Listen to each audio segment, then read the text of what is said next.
kutora video. Rise basa. Handiti? So muri kutengesa chi baba? Vix nereza. Alright. Saka Vix mari?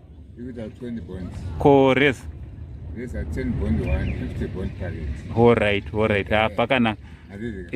Aiwa ndiri kuona kuti muri kufara. Aiwa.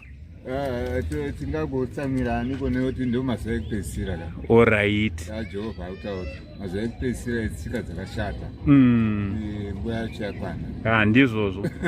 Manje baba ndoda kukupai chipo kai. Ndine chipo chandoda kupai asi mubve maenda kumba. Alright.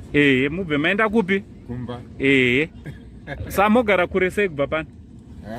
Ndiri kwaJacha uko. KwaJacha.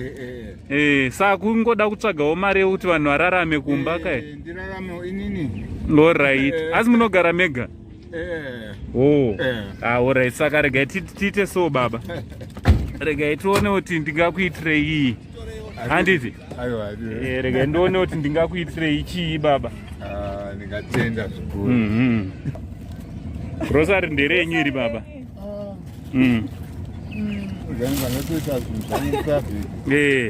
Saka grocery iri nderani? Nhasi ndimi maitawo laki rekuti handiti? Saka maifanira kutengesa mareza mangani kuti grocery rizokwana rakadai? 2 days kana 3 days. Muchitengesa? Kana 4 days. Handiti?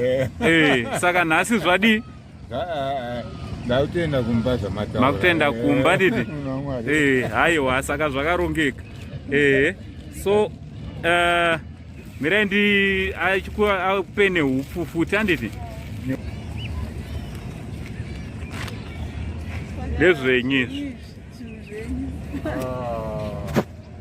Mwari kuzwai.